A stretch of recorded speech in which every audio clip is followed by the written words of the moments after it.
Okay. The corporatocracy is this group of individuals, men mostly, few women, who run our biggest corporations. And they really act as the emperor of this empire. They control our media, either through direct ownership or advertising. They control most of our politicians because they finance their campaigns, either through their corporations or through personal contributions that come out of the corporations. And they're not elected. They don't serve a limited term. They don't report to anybody. They really very, very much are running things. And they work under the premise that they should maximize profits regardless of the environmental and social costs. Would you mention that governments and corporations and how the private enterprise is essentially... Right. And actually, coupled with that, could you mention how the government essentially is invisible when it comes to the actions of the corporatocracy? Right. They put the front group of the unregulated private corporations. Yeah, at the very... One second, so maybe make one small adjustment. Okay, go ahead. At the very top of the corporatocracy, you really can't tell whether a person's working for a private corporation or the government because they're always moving back and forth. So, you know, you've got a guy who one moment is the president of a big construction company like Halliburton, and the next moment he's vice president of the United States, or the president who is in the oil business. And this is true whether you've got Democrats or Republicans in the office. You have the moving back and forth through the revolving door. So you really can't distinguish. And in a way, our government is invisible a lot of the time, and its policies are carried out by our corporations on one level or another. And then again, the policies of the government are basically forged by the corporatocracy and then presented to the government. They become government policy. So it's an incredibly cozy relationship and a very dangerous relationship. I think that's part of what, as we move forward and we move out of this empire and we look for solutions, how do we create a better world for our children and grandchildren? One of the most important things is to break that bond there and to make people responsible more to just creating a decent world, creating an environmentally sustainable, socially just and peaceful world. It's interesting because the big corporations depend so much on the banking system, the whole financial system, the whole Wall Street system, and the banks. On the other hand, the banks depend on the corporations to make their money. So with the money that they have, they've got to invest it someplace, so they've got to invest it primarily in corporations. And so there's this symbiotic relationship between them that exists. You couldn't have the huge corporate structures that we have without the banking structure that we have, and you couldn't have the banking structure that we have without the corporate structure that we have. And once again, it's that corporatocracy. And you've got the people moving back and forth between these things, working with each other. So the big corporations almost always have financial people on their boards, and the big financial institutions almost always have corporate people on their boards. And there's this interweaving and intermeshing at the very, very top. And then all of them, at one point or another, probably work for the government or with the government, and the government people come into the banking system or the corporate system when they retire from government, and then maybe they go back again at some point in time. So it's a very insidious and I'd have to say a corrupt system. A system that just feeds into the hands of what we call the corporatocracy, and to a large degree works against everybody else in the world.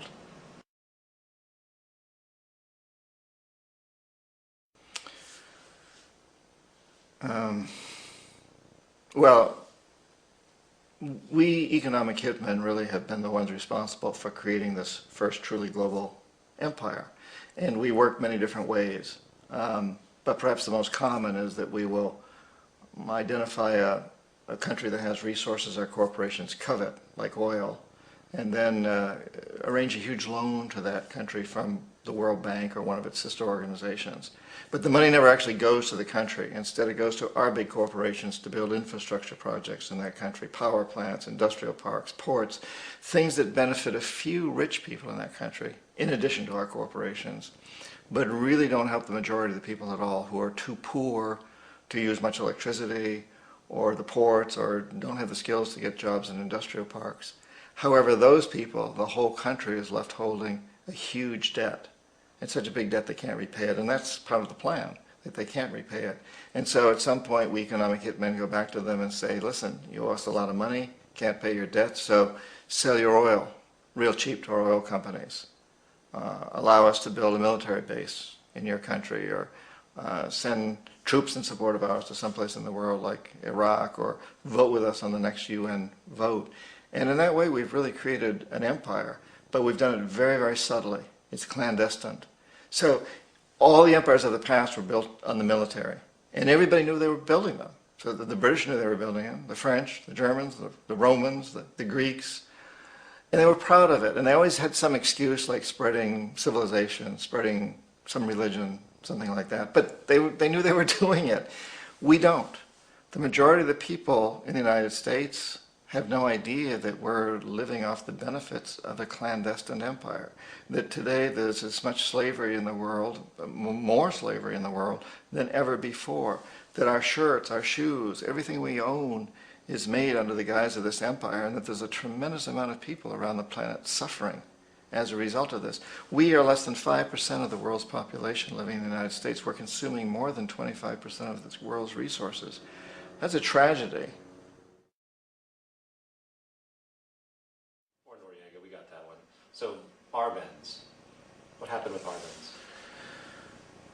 When Arbenz became president of Guatemala, the country was very much under the thumbs of United Fruit Company, the big international corporations. And Arbenz ran on this ticket that says, you know, we want to get the land back to the people. And once he took power, he was implementing policies that would do exactly that, give land rights back to the people. United Fruit didn't like that very much. And so they hired a public relations firm, launched a huge campaign in the United States to convince the United States people, the citizens of the United States, and the press of the United States, and the Congress of the United States, that Arbenz was a Soviet puppet, and that if we allowed him to stay in power, the Soviets would have a foothold in this hemisphere. And that at that point in time was a huge fear on everybody's mind. We all, the Red Terror, the Communist terror. And so, to make a long story short, out of this public relations campaign came a commitment on the part of the CIA and the military to take this man out. And in fact, we did. We sent in planes, we sent in soldiers, we sent in jackals, we sent everything in to take him out, and did take him out. And as soon as he was removed from office, the new guy that took over after him basically reinstated everything to the big international corporations, including United Fruit. So, move on to Roldos. What happened? Ecuador, for many, many years, had been ruled by pro-U.S. dictators, often relatively brutal. They often claimed to be democratic, but they weren't. They were dictators. And then it was decided that they were going to have a truly democratic election. Jaime Roldos ran for office. He was a young, dynamic lawyer, and his main goal, he said, as president, would be to help Ecuador use its resources, particularly its oil, to pull its poor people up by their own bootstraps, to make sure that Ecuador's resources were used to help the people. And he won, overwhelming, by more votes than anybody had ever won anything in Ecuador. And again, first democratically elected president after many years of essentially dictators. And he began to implement these policies to, in fact, do that, to make sure that the oil companies were taxed, or if not, to be nationalized, to make sure that the profits from oil went to help the people. Well, we didn't like that in the United States. I was sent down as one of several economic hitmen, and in that particular job I wasn't the primary one. I was sent in from Panama to help some of the other ones to change Roldos, to corrupt him, to bring him around, to let him know, okay, you can get very rich, you and your family, if you play our game, but if you continue to try to keep these policies you've promised, you're going to go. He wouldn't listen.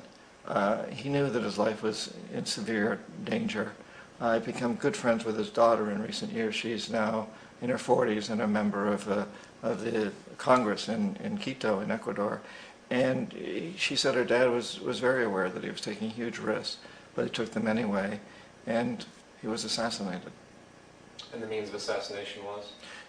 His airplane, officially his airplane crashed. He and his wife were on board, and several other men and women, and the defense minister and his wife. And the pilot of that plane, according to Marta Roldos, Jaime's daughter, was a very good family friend, wouldn't have done anything foolish. She says that the official reports, which claim that the weather was very bad and they hit a high mountain, are erroneous. The weather wasn't that bad where they were by the standards of Ecuador. It was raining. It rains a lot in the coastal plain, and they weren't even in the high mountains. They were coming up in the coastal area, according to Marta. Also, what we do know is that as soon as the plane crashed, the whole area was cordoned off. And nobody was allowed in. Even the local police, the Ecuadorian police, were not allowed in. The only people allowed in were U.S. military from a nearby base and some of the Ecuadorian military that worked closely with the Ecuadorian military. When an investigation was launched, two of the key witnesses died in car accidents before they had a chance to testify. A lot of very, very strange things that went on around the assassination of Jaime Roldos. I, like most people who've really looked at this case, have absolutely no doubt that it was an assassination. And of course, in my position as an economic hitman, I was always expecting something to happen to Jaime, whether it be a coup or assassination, I wasn't sure, but that he would be taken down because he was not being corrupted. He would not allow himself to be corrupted the way we wanted to corrupt him. Right. So now, airplane crashes are a great way to assassinate people because the evidence is destroyed, and it's virtually impossible to prove foul play. So let's move on to Allende, is that the pronunciation? Mm-hmm. Yeah. Well, Allende again, president of Chile, and Allende went up against a very powerful U.S. corporation, ITT, International Telephone and Telegraph Company, and a guy named Harold Janine, who was a very powerful figure at the time. And Janine decided that Allende had to go, brought in the CIA. The CIA went in and took him out. Now, Allende was relatively easier to justify than some of the others because he was an avowed socialist, if you want to call it that, but he was doing really good things for his people. However, ITT was totally opposed to him and the policies that he was implementing there. It's an interesting case, too, because if we look today at ITT, we don't find much. There still exists, but it's a very small company, the shadow of what it used to be. And yet at one time it had been one of the most powerful companies in the world, a company that was able to bring down the presidency of Allende in Chile. And I think that again sends a tremendously strong message to us that these corporations are vulnerable and that we do have clout, we the people, because ITT is gone. Many other big corporations that move around during most of my lifetime are gone now too. You look at the airline industry. Look at Pan American, which was a very, very powerful company at one time, owned Intercontinental Hotels and many other businesses. Gone today. There's so much of that out there, of companies that have disappeared, and the people who run these companies are very, very aware of that. That gives us a lot of leverage. We the people can exercise power of these companies and force them to do a better job.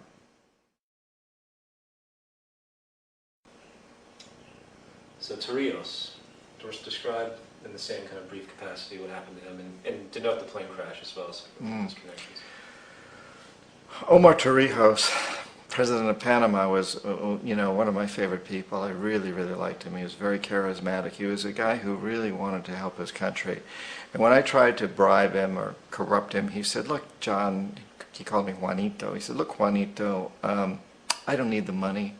I got a good life, I got a good house, I got a good wife, I got whatever I want in terms of yachts." And he was a guy who really liked to have a good time. He was having a good time. And he said, "But what I really need is for my country to be treated fairly. I need for the United States to repay the debts that you owe my people for all the destruction you've done here. I need to be in a position where I can help other Latin American countries win their independence and be free of this terrible presence from the north that you people are exploiting us so badly. I need to have the Panama Canal back in the hands of the Panamanian people. That's what I want.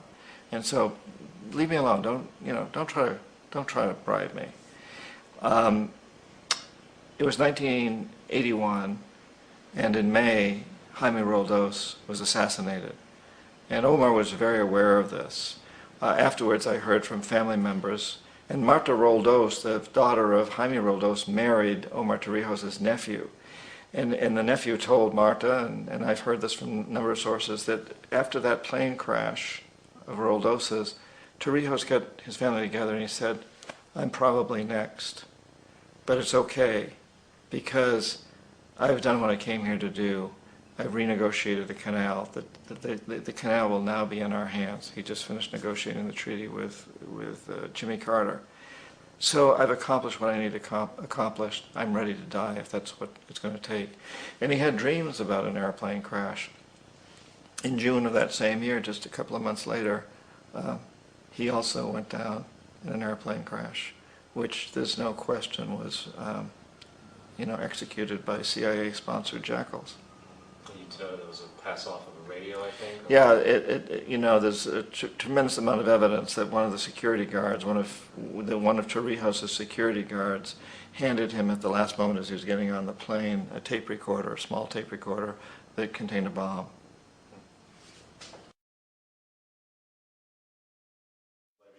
Well, Panama is a very interesting example because I tried to corrupt Omar Torrijos and bring him around. A great man as far as I was concerned. And I was very torn. On the one level, I didn't want to corrupt him. I really respected him for his integrity. On the other level, it was my job to corrupt him, and I knew that if I didn't, something more dire was likely to happen, which it did. He was assassinated. And that sent Panama into a tailspin. The soul was taken out of the country at that point in many respects. And eventually, Noriega became president. Noriega had been, we now know, a CIA agent. He'd been paid a lot of money to help fight the Colombia drug cartel, so he was one of our guys. And we figured that once Noriega was in power, that we now could basically reverse the canal treaty that Torrijos had struck with Carter, and turn that around and also reinstate the School of the Americas, the U.S. military bases in Panama, but Noriega wouldn't do it. He wasn't as much of a puppet as we thought he was. He wasn't willing to reverse those policies. Also, he continued what had begun under Torrijos with negotiations with the Japanese about financing and building a sea level canal. We didn't want to see that happen. If there was going to be a sea level canal, we wanted to finance and build it. And Noriega refused to drop out of those negotiations. So he was no longer our puppet. He wasn't playing the game.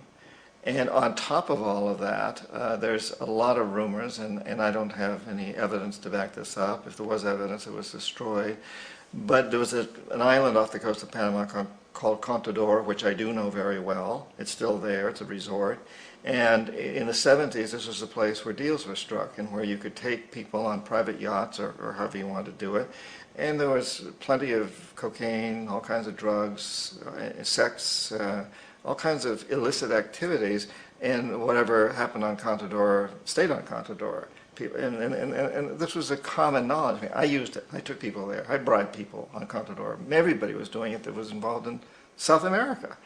And so the question has always been asked, we wanted to take out Noriega. Okay, why did we bomb a city? Why did we kill between 2,000 and 6,000 innocent civilians and destroy this part of the city? And I was just in Panama a couple of weeks ago. It was amazing. I traveled around, went down to that part of the city. I talked to people from taxi drivers to government officials about all of this. And, you know, they're still like furious at the United States. Why did we do that? We could have taken out Noriega. He was not that difficult to take out. That's our goal. But we didn't have to go in and bomb the section of the city. The best explanation I've heard, the most logical one that I can come up with, is that one of the buildings down there belonged to the military or the national security forces.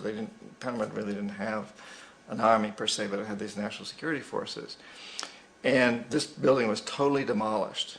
There's a lot of eyewitnesses who say once it was demolished, a special unit of the U.S. military went in and made sure that everything was demolished. People saw this. I've talked to people. And the rumor was that within that building there were a lot of photographs of things that went on in Contadora. That Noriega, unlike Torrijos, had put cameras up. Torrijos was very adamant nothing would ever leave, and he didn't have any cameras, I'm pretty sure, but that Noriega did. And he had photographs, and including very compromising photographs of the president, the first President Bush's son, the current President Bush, before he was president, that they had some very compromising photographs of him and a lot of high-up politicians and businessmen. Now again, I have no evidence of this. If those photographs existed, they were destroyed because they would have been kept in that building.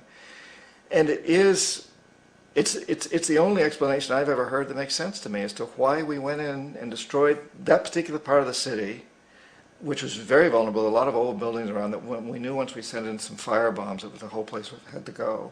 And there were a tremendous number of very poor, innocent people living there. Between 2,000 and 6,000 died, depending on whose records. The United States admits something like 2,000. Panamanians say 6,000. Why would we have done that? That certainly is an explanation. The precedent for economic hitmen really began back in the early 50s when a president was elected in Iran, prime minister, democratically elected, Mossadegh, and he was considered to be the hope for democracy in the Middle East and around the world. He was Time Magazine's Man of the Year in 1951. But one of the things that he'd run on and began to implement was the idea that foreign oil companies needed to pay the Iranian people a lot more for the oil that they were taking out of Iran. The Iranian people should benefit from their own oil. Strange policy. And so once he took office, he began to implement this, including even threats and nationalizing foreign oil companies, particularly British Oil Company, which today is BP. We didn't like that, of course.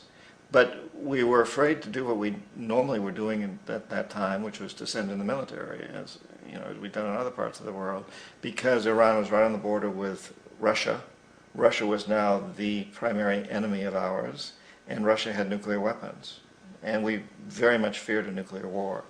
So we determined early on that we shouldn't take the normal position and send in the military into Iran. Instead, we sent in one CIA agent, Kermit Roosevelt, Teddy Roosevelt's relative. And Kermit went in with a few $1 million and was very, very effective and efficient. And in a short amount of time, spending a few $1 million, he managed to get Mossadegh overthrown and brought in the Shah of Iran to replace him. So he overthrew this democratically elected president, replaced him with a dictator who always was favorable to oil. And it was extremely effective.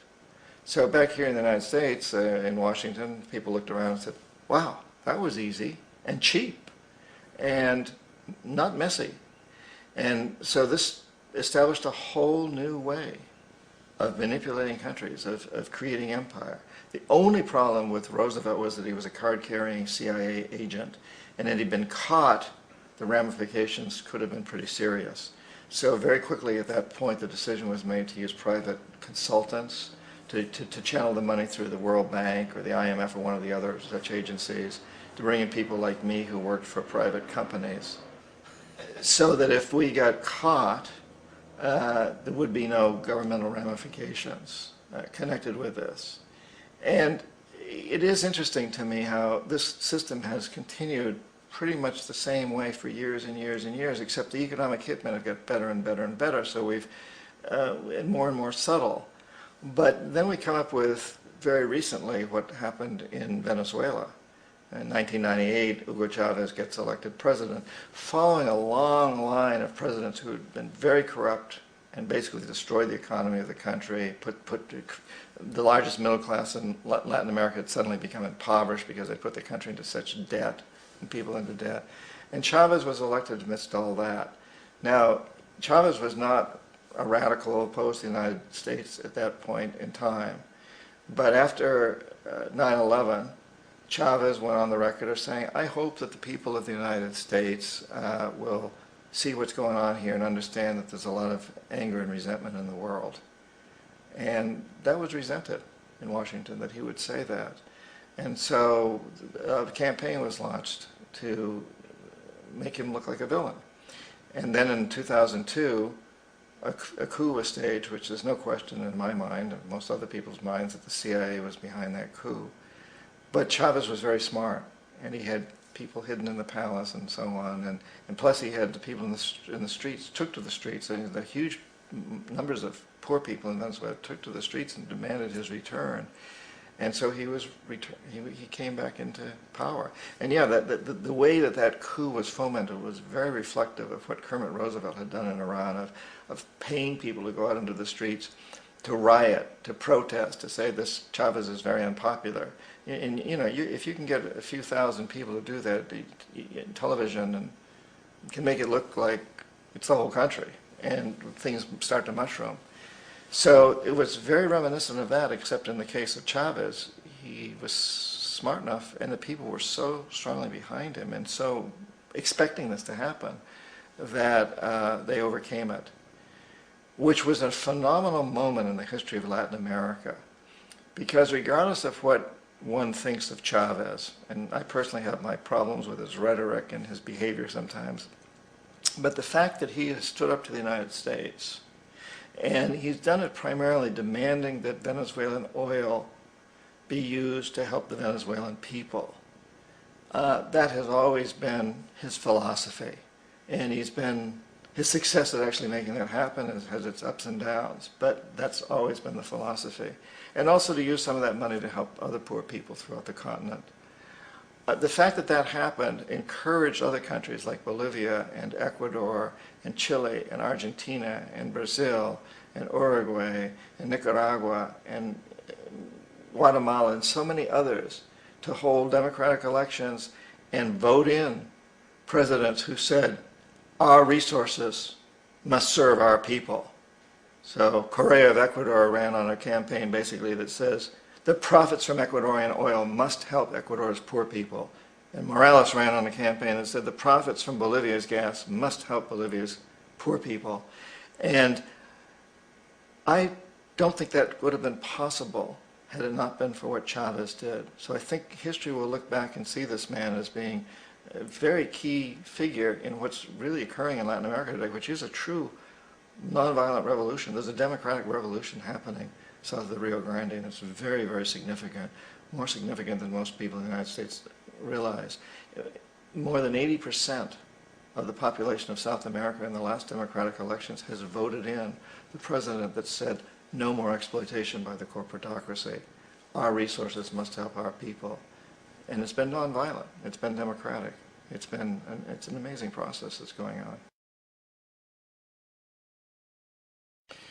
Iraq actually is a perfect example of the way the whole system works. So we economic hitmen are the first line of defense. We go in and we try to corrupt governments and get them to accept these huge loans, which we then use as leverage to basically own them. If we fail, as I failed in Panama with Omar Torrijos and in Ecuador with Jaime Roldos, men who refuse to be corrupted, then the second line of defense is we send in the jackals. And the jackals either overthrow governments or they assassinate the people who won't be corrupted. In the case of both Omar Torrijos and Jaime Roldos, they were assassinated because I failed. And once that happens and a new government comes in, and boy, it's going to toe the line because the new president knows what will happen if he doesn't. In the case of Iraq, both of those things failed. Economic hitmen were not able to get through to Saddam Hussein. We tried very hard. We tried to get him to accept a deal very similar to what the House of Saud had accepted in Saudi Arabia, an amazing deal from our standpoint, but he wouldn't accept it. And so the jackals went in to take him out. They couldn't do it. His security was very good. After all, he had one time worked for the CIA. He'd been hired to assassinate a former president of Iraq and failed, but he knew the system, and he had these look-alike doubles. It's very hard to assassinate a president unless there's people on the inside helping you. And if the people on the inside don't even know whether they're guarding the real guy or a double, it makes it very difficult for them and very, very risky for them. So we couldn't take him out. So in '91, the first President Bush sent in the troops, and we figured at that point, which is the last step. If the economic hitmen fail, the jackals fail, then we send in the military. And of course, all these people always know that the military is standing off in the wings to go in if everything else fails. So in '91, we send in the troops, and we take out the Iraqi military. So we assume at that point that Saddam Hussein is going to come around. We could have taken him out, of course, at that time. But we didn't want to. He's the kind of strong man we like. He controls his people. We thought he could control the Kurds and keep the Iranians in their border and keep pumping oil for us. And that once we took out his military, now he's going to come around. So the economic hitmen go back in the '90s without success. If they'd had success, he'd still be running the country. We'd be selling him all the fighter jets he wants and everything else he wants. but they couldn't. They didn't have success. The Jackals couldn't take him out again, so we sent the military in once again, and this time we did the complete job and took him out, and in the process created for ourselves some very, very lucrative construction deals. We had to reconstruct a country that we'd essentially destroyed, which is a pretty good deal if you own construction companies, big ones. So those are really, Iraq shows the three stages. The economic hitmen failed there, the Jackals failed there, and as a final measure, the military goes in. Well, let's do the destabilization thing if we go first. Well, that's what I meant. Okay, I thought Africa was a good example. it is a good example. Do So is the Middle East, so South America. Well, yeah, chaos, mayhem, destabilization are the friends of exploitation. And so if you can have internal problems in a country, then it's ripe for exploitation. It's the old divide and conquer. So for example, in the Middle East, the fact that Sunnis and Shiites and Israelis all are at each other's throats works to the advantage of oil companies, because the divide and conquer, if they all came together and found the common enemy, which is the exploiting people, then the oil companies wouldn't have a chance. But as long as they can keep it destabilized. And in South America, it's fascinating how we've seen that throughout the history of Latin America, the indigenous people in the military have usually been opposed ever since the time of the conquest. But in the recent elections in places like Ecuador and Venezuela and Bolivia, these two groups have come together. They've united. And as a result, now you have this amazing revolution that's going on in South America, which is not pleasing to U.S. corporatocracy. And we really blew it there, and from that standpoint, in that the destabilization is no longer happening. These diverse groups have come together because they've realized it's to their self-interest to stick together to fight the common enemy, which is the corporatocracy, which is us, really. And Africa is an amazing example. Because who's ever heard of Africa? I mean, we hear the name Africa, but who knows anything about Africa? What do we know about coltan in the Congo? What do we really know about diamonds in so many of these countries? What do we really know about oil in the Sudan? We hear these things, but we don't really know much. What we like to say, the American people like to say, the American press likes to say, oh, it's those corrupt leaders. We don't ask who corrupted them. Leaders are not corrupt. They are corrupted. Somebody does it. And we say, oh, tribal warfare. Well, who's creating the tribal warfare? It's been to the advantage of the British, the French, the Dutch, the Germans, whoever happened to be there, now us, to foster this kind of instability, this antagonism, the antagonism between Muslims and Christians and Jews. This goes on. And Africa I think Africa is truly the canary in the cave, in the mine. And it's a dying canary, It's terribly dying, and we don't even look. We don't know. And another problem with Africa is that the people in our own country whose heritage is African, the African Americans, for the most part, don't even know where they were from. They don't know what language their ancestors spoke. So it's hard for them to really relate. Unlike Latin America, for example, we can't really do something in Venezuela or Colombia or Bolivia without people in this country taking note, because a lot of those people are from there. We got a lot of people here in this country from Venezuela and Colombia and Bolivia and so on, and they're interested, and they know where they're from, and they can read the local papers, they can read Spanish. But in Africa, our African heritage people don't even know where they're from, and they don't read those papers. And so there's been this huge mask that's been thrown over Africa. I mean, it truly is a dark continent from the point of view of we don't let light in. The media doesn't understand what's going on. It doesn't want to. And the corporatocracy surely don't want us to understand. I mean, the corporations do everything they can to foment turmoil, mayhem, instability, chaos there, and to keep the information from reaching the American public, from even reaching the press, because that serves their interests best. Forget about Chads, forget about Solomon. Well, don't forget about them, but put them aside for a moment and just deal with the bigger issue, which is the American public really doesn't know what we're voting for. And we're seeing in the presidential campaigns, that there's there's an ignorance, or there's an avoidance of what's really going on. We don't really talk about the causes behind the immigration problem. We talk about the band-aids to cure it. Should we build a wall? Should we make stricter laws? Should we invite these people to become citizens? But the real issue is the fact that we've destroyed the economies in their countries through our free trade agreements that have benefited the big corporations hugely, but have made everybody else suffer. The workers in the United States, the workers in Guatemala and Mexico and throughout Central America and many parts of South America are suffering terribly. Not one of them wants to be here. I speak Spanish. I live in Florida. I go out and I talk to the Guatemalans who are taking care of everybody's lawns and doing a lot of the other menial work. They don't want to be here. They're not getting rich here. They're sending all their money home. They want to be back in Guatemala or Mexico or Honduras or El Salvador, wherever they're from. These are beautiful countries. They want to be there. There's no work there. And there's no work there because of the laws that we've passed, because of the IMF, because of the World Bank, because of what the corporatocracy is doing to exploit these countries. So if we really want to deal with the immigration problem, that's what we must do, is help these countries get back on their feet and open their doors to their own people to have jobs there. But our presidential candidates aren't addressing that. Although, you know, at least back in the 70s, and I'm writing about this now in the book I'm working on now, that I was called into Washington to the Army and Navy Club, met with a lot of retired generals and admirals to talk about a job that was going on in the Indian Ocean. And I found that, and I found this to be the case, that at the top echelons of the military, they don't want to go to war. You know, they know that that's just going to create more problems. They know that if you want to create terrorism, you know, send in the army.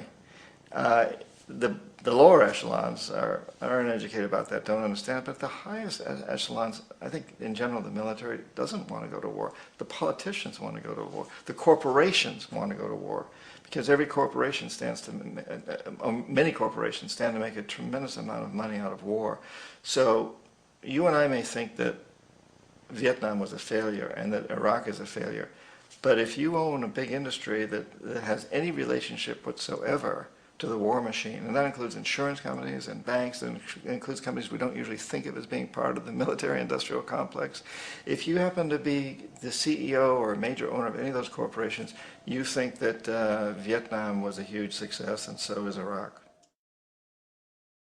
How about if we use what just happened in Colombia, between Colombia and Ecuador, you know, oh, yes, please, as an example? Sure, that's a great example. And I was in Nicaragua at the time, so I got an interesting perspective, which was very different from the U.S. I'm sure. Press here. In fact, I was supposed to be meeting with Ortega, but he had to fly out the morning I was supposed to meet with him to go to Santo Domingo early for this meeting that was held with all the heads of states of Latin America, basically condemned Uribe of Colombia.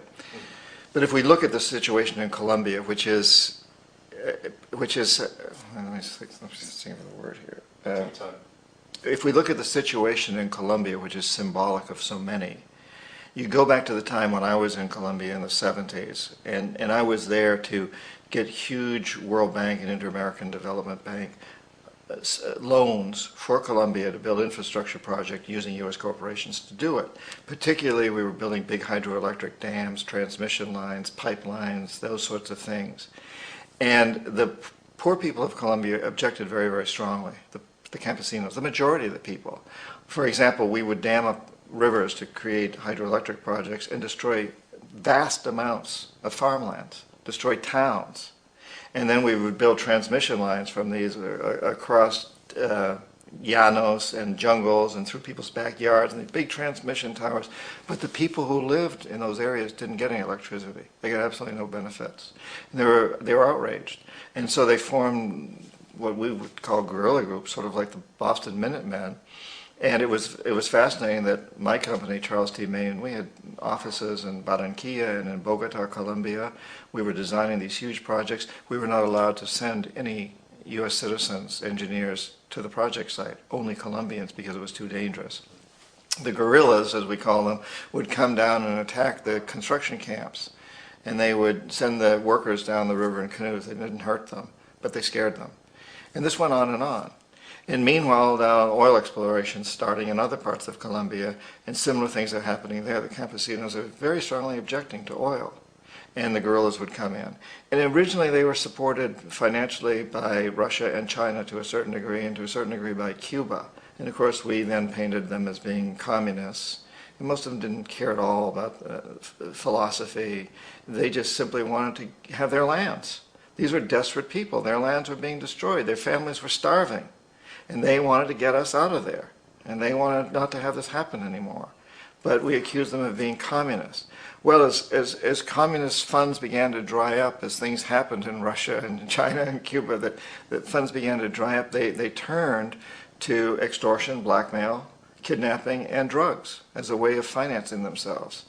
And over time, that became much more a part of their business. It was one of their few ways of financing themselves. You know, we all think détente is such a great thing, the peace between the Soviet Union and the United States. But there's a dark side to that, too. There was a balance when the Soviet Union was there. If the United States put too much pressure on a country to bend to our will, the country would sort of slip off toward Russia, and then we would back off the position. Once the Soviet Union was gone, there was nobody for anybody to turn to, except terrorism, in essence. And so today we have a situation, for example, in Colombia, where you have these organizations like FARC that to a large degree are financed through drugs and extortion and other illegal activities, but their basis is in defense of the people to a very large degree. And recently, I was in Nicaragua at the time. Colombia, President Uribe, sent troops into Ecuador to take out the leader of FARC, who was that particular leader, who actually, according to my sources, was in Ecuador to negotiate a peace settlement and arrange for a hostage exchange. He and about 20 other people of his group were all killed by the Colombian president. And of course, Correa, the president of Ecuador, objected very, very strongly. And Hugo Chavez joined in with Correa, and there was a huge conflict about this, and all of the presidents of South America met in Santo Domingo, and they all condemned Uribe, but the United States defended him, including all three presidential candidates, Clinton, Obama, and McCain, all came to Colombia's defense, which was absurd. One of the things that was happening there is Colombia is the largest recipient in the hemisphere, one of the largest in the world, of U.S. military foreign aid to fight these FARC people. Uribe doesn't want peace with FARC because then his funds dry up. And really what that money is used for more than anything else is to defend our oil companies in Colombia and the construction of pipelines. So we use this excuse, whether it's called communism back in the old days, the Red Scare, or whether it's called Al-Qaeda or terrorism or whatever it is, we find these enemies, and in fact we create these enemies.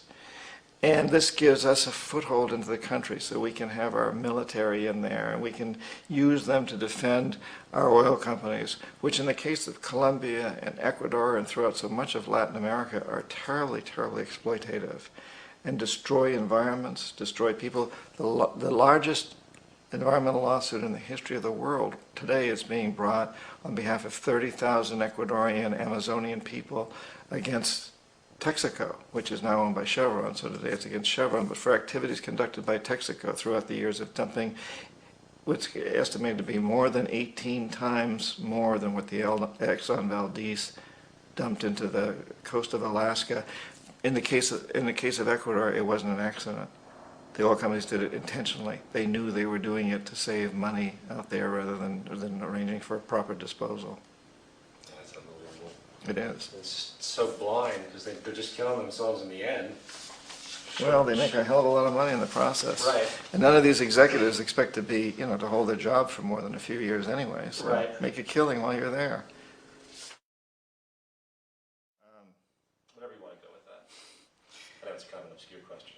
So in 1971, the United States was very much in debt as we are today, and foreign companies started, wait, let me set that over here. Okay. So in 1971, the United States was very deeply in debt, as it is today, and we were on the gold standard. And so other countries began to call in the debt in gold. They didn't want dollars, they wanted gold. We couldn't pay it.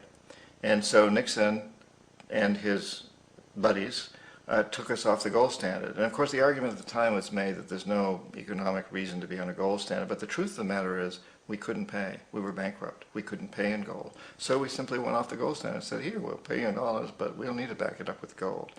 But that then threatened to undermine the dollar as the world currency because it put it in huge question. So in 1973,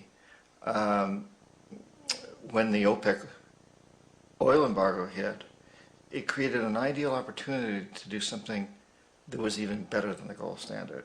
And at that point, some of the Treasury people came to me and other economic hitmen and said, listen, you know, we can't allow OPEC to hold us up anymore. We can't allow them to blackmail us. You've got to come up with a scheme so this can't happen again. Well, the scheme that we came up with, and this is the short version, is that the House of Saud in Saudi Arabia, we knew we had to do it through the House of Saud because they were corruptible, and they had more oil than anybody else. The House of Saud agreed to return almost all the money that they made selling petroleum to the world to the United States and invested in U.S. government securities. The interest from those securities would be used to finance the westernization of Saudi Arabia, so that the Treasury Department would have that interest to hire U.S. corporations to build power plants, desalination plants, huge cities. And the House of Saud also agreed to keep the oil prices within limits acceptable to our oil companies, and most importantly perhaps, never ever to sell oil for anything other than dollars.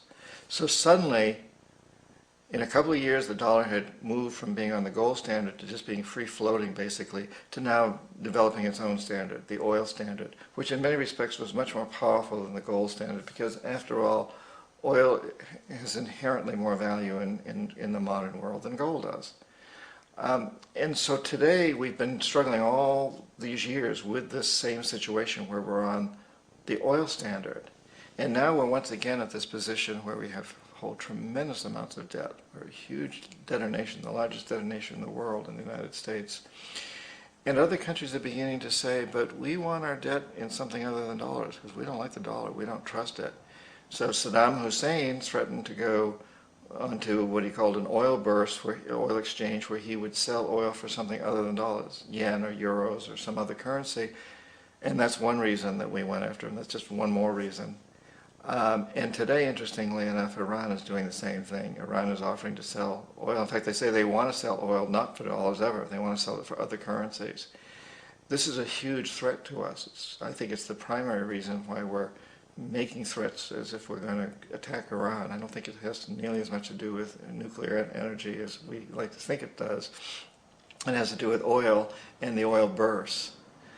Because if Iran, in fact, does sell oil for something other than the dollar, it puts the dollar in a very weak position.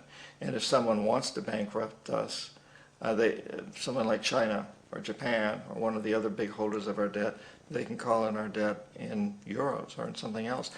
But they can only do that if they can buy oil in that other currency, because oil is the true currency that's out there today.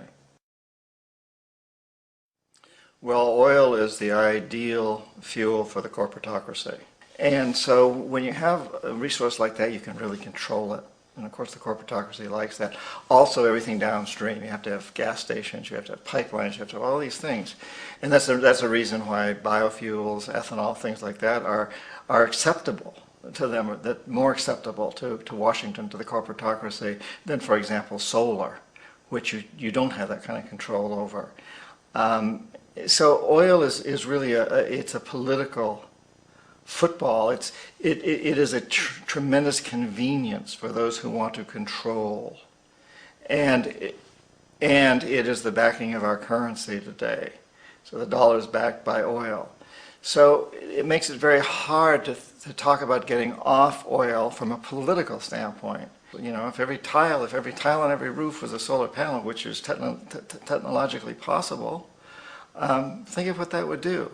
Now, you know, people know energy, know that there's peak times of using fuel, and you can't, you know, it's hard to use solar at night, although it's definitely not impossible. We put solar units out for some of the communities in the Amazon, and they have big batteries that they put it into, and they run off solar all night long. You can do that, even though it seems that in this country, in the United States, it's almost like a myth that you can't do that, but you can do it. But if we think in terms of really trying hard to use what's there, and to use it in an efficient way, you know, the concept of huge solar stations out in the Mojave Desert or someplace, that to me is wrong, because once again, it's feeding into the hands of central control. And not only that, but who knows what that would do for climate. If you take all that solar energy that would have gone into the earth otherwise, out of the earth, and instead put it into electricity, it's going to have some impact. But where we've got roofs, where the solar is just hitting the roofs anyway, put an efficient use. So we certainly need to look more and more and more at this whole thing of energy. And we know there's other technologies that are out there that we haven't really even explored with any sort of any sort of seriousness, because they don't fit within the context of the politics of the game. And I think something else is very important here, and that is that we must at some point come to grips with the fact that we've got to cut back on everything, whether we're talking about energy consumption or clothes or the size of our houses. We in the developed world, we who live in these very affluent societies like the United States, must cut back, because there are limitations on this planet. There's no question about it. And we're fast approaching those limitations. So we must cut back. We must control population to some degree, and we must control the per capita expenditure on economic goods, on materialistic goods. We must cut back. We cannot expect technology to solve these problems entirely.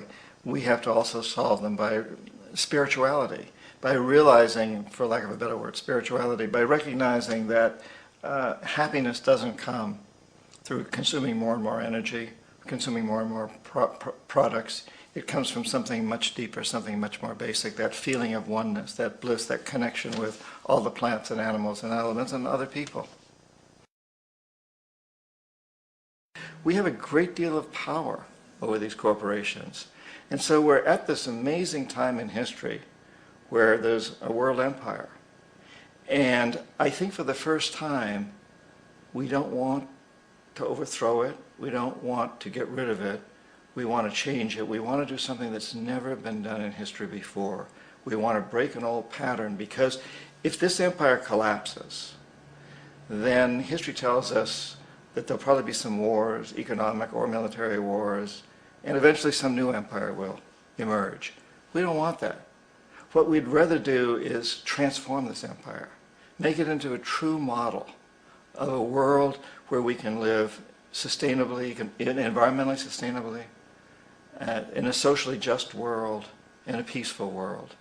And so I think we have this opportunity now to tell those corporatocracy people, okay, go ahead, maximize profits, but only do so within the context of always heading toward creating an environmentally sustainable, a socially just, and a peaceful world for everyone on the planet.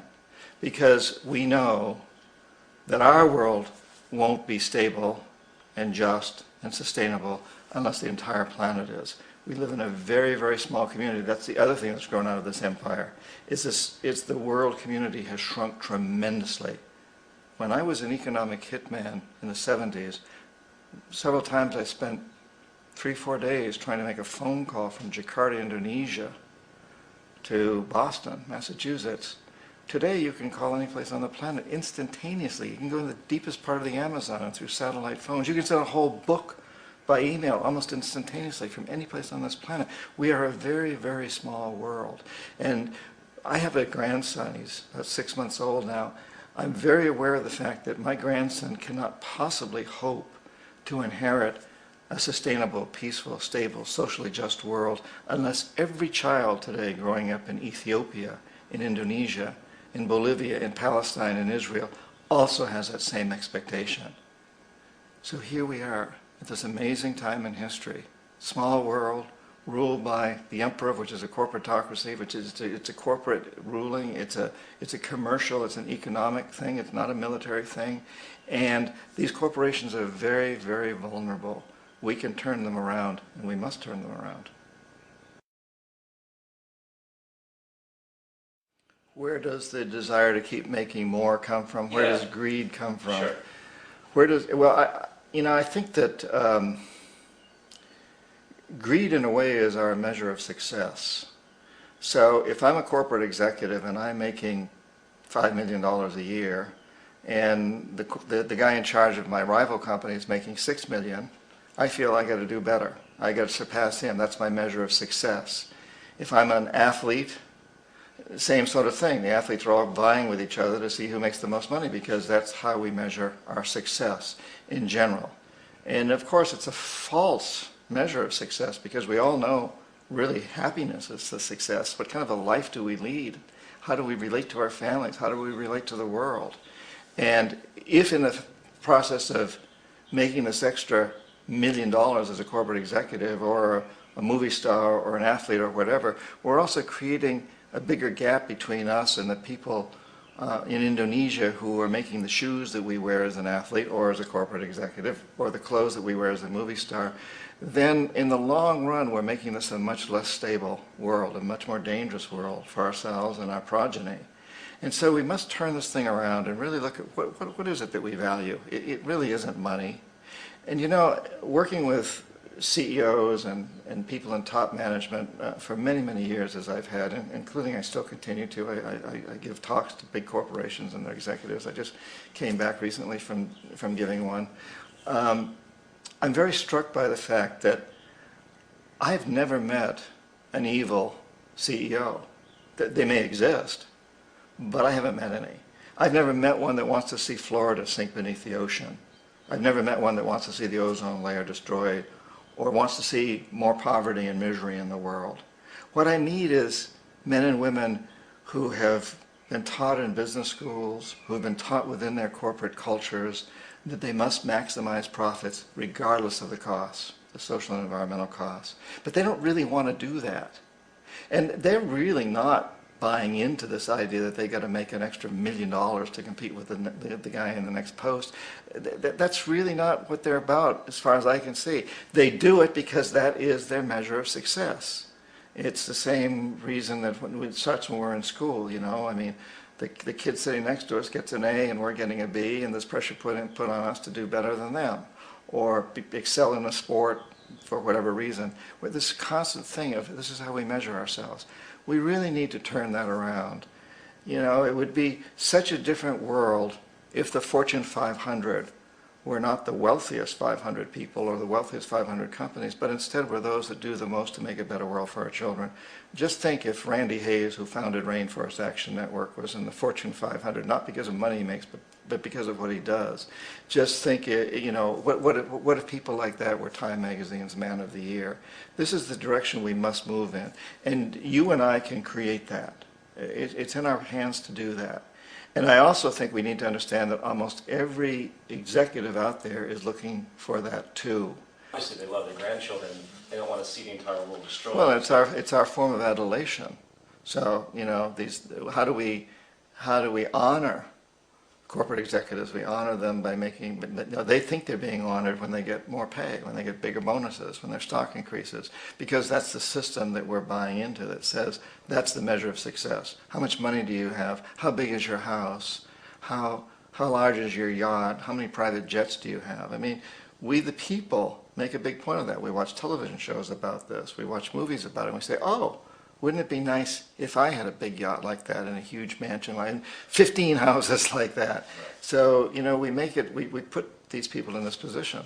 It strikes me as amazing that we have reached a point in time where we even talk about the need to be sustainable. Because throughout history, everybody's always been sustainable. I spend a lot of time with indigenous people in places like the Amazon. They don't do anything that isn't sustainable. You just don't do it. If it isn't sustainable, it's not even possible or conceivable that you would do it. And so now here we are at a time where we've come through several hundred years of history doing non-sustainable things. And we're all sitting around now, big corporations are getting together for conferences on sustainability. Should we become sustainable? Can we become sustainable? Well, the obvious answer is if we don't become sustainable, by definition, we're not here any longer at some point. So we really must take into account the totality. This isn't just a human experience on this planet. This is a total experience. And we know we can't survive without plants and animals. We know we can't survive without the earth. We know we can't survive without the four elements, you know. And so when are we going to really start taking that into account and saying, that's what it is to be successful? Success depends on how well we relate to everything around us, not just other human beings, but all the things around us. That is success, and then we ought to really be honoring the people that take that into account. These ought to be our Fortune 500 people and the people who win all the awards and get on the covers of all the magazines, those who lead us in a direction towards sustainability. And in that same context, we can't take out the socially just aspect of it. You know, again, it goes together. We can't treat other human beings in unjust ways and expect to continue and expect to be sustainable. That doesn't last for very long. Under the old systems, where you had small pockets of population, and sometimes they went to war with each other, and that goes up to the time of World War II. You could still say that's part of the old system. Then perhaps. But today, we're so interlocked. We are all living so closely together that we all have to take care of each other. Just like in a small community, in a tribe or in a small town in New England where you have town meetings, everybody knows that you got to take care of the whole community or you're going to have serious problems. And now we have to see that the whole world is the community. And we must all take care of each other that way. And it's not just a community of human beings. It's a community of plants and animals and elements. And we really need to understand that. That's what's going to bring us joy, too, and pleasure. That's what's missing in our lives right now. We can call it spirituality. We can go back to the roots of religion. We can go wherever we want with this. But the fact of the matter is, joy comes from that bliss of connectedness. In indigenous cultures, you often hear words that we interpret as bliss, as ecstasy. But what do they really mean? They mean the feeling of connection. The feeling of connection with everything. And another way to look at it is to say that's our connection with the divine. That's our God spirit. That's that side of ourselves that really feels it. And you can feel it deep inside you. It's this amazing, wonderful feeling. And you know it when you get it. You don't get it from money. You get it from connection. Each one of us is presented frequently by fate, coincidences, by things that happen in our life that seem random. And they come along all the time. What's really important is how we choose to react to them, what we do with those coincidences. And the decisions we make each time we're confronted by one of these makes all the difference as to where we go from here. For example, you know, I was graduated from college at the time of the Vietnam draft. You could call that a coincidence. I chose to go in the Peace Corps, and that made a huge difference to me. I learned a great deal about other countries. If I had chosen to go to jail, I would have had a very different experience. Or if I had chosen to join the Army and go to Vietnam, or if I had chosen to move to Canada. All of those are the decisions we make based on one coincidence, that particular coincidence.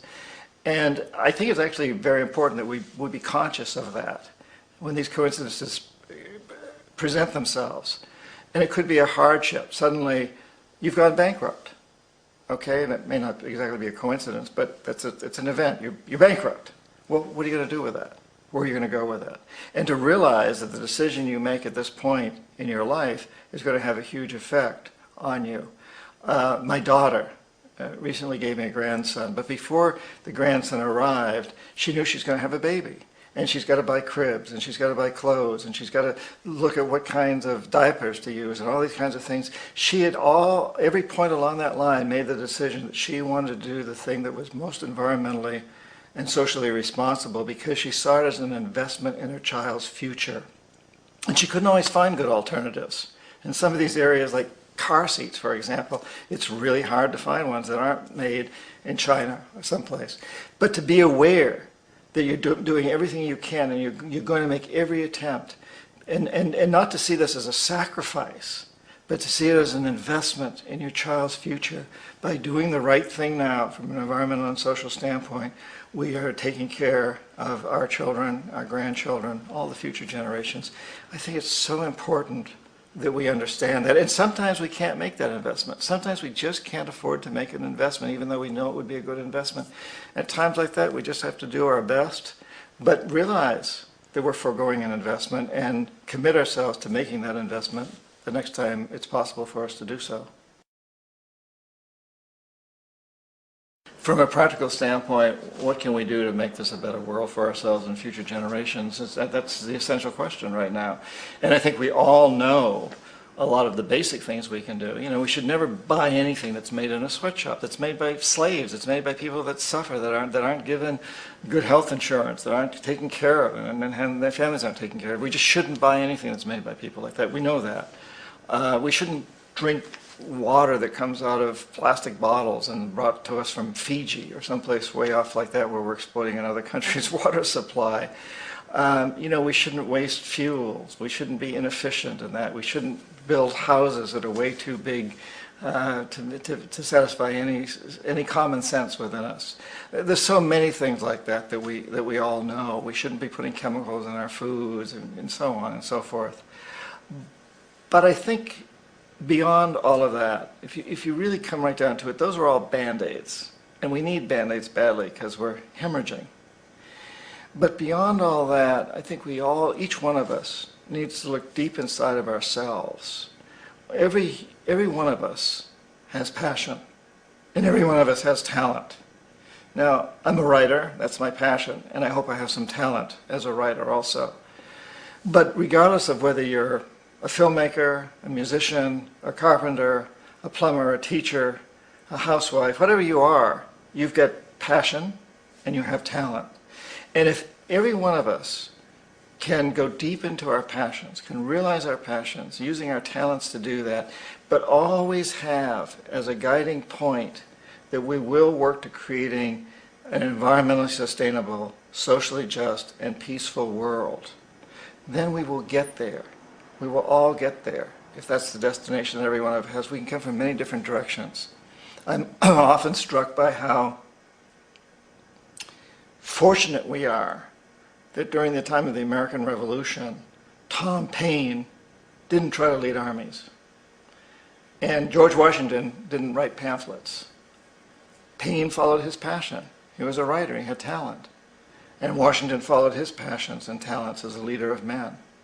And Benjamin Franklin didn't do either thing. He was an old man. He went off to France and he convinced the French to become our allies. All of that was essential. And it was all aimed at one goal. But they all came from very different directions. And I think this is an important time to realize how we can do that. Students sometimes in business schools where I'm speaking come up to me and say, you know, well, should I go to work for the big corporation and try to change things from inside? Or do I need to be outside and demonstrate against the corporations? And I say, you know, that depends on you. We need people in both places. What's your passion? Where can you do it best? If you go to work for a big corporation, will you be corrupted by it, or will you really try to change it, learn from it and change it? And these are questions we need to ask ourselves. But if every one of us really looks inside, we're not going to be successful if we don't follow our passions and use our talents to do it. And we've all got a path that we can go along, and there can be lots and lots and lots of different paths, but let's all aim toward that one goal of creating an environmentally sustainable, socially just and peaceful world. And when we do that, we'll get there.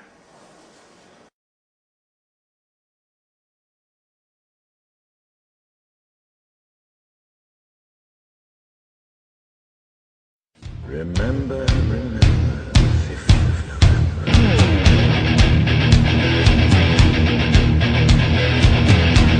A new American revolution has begun. Not against the forces of a colonial kingdom, but a rebellion against an oppressor that has risen among us.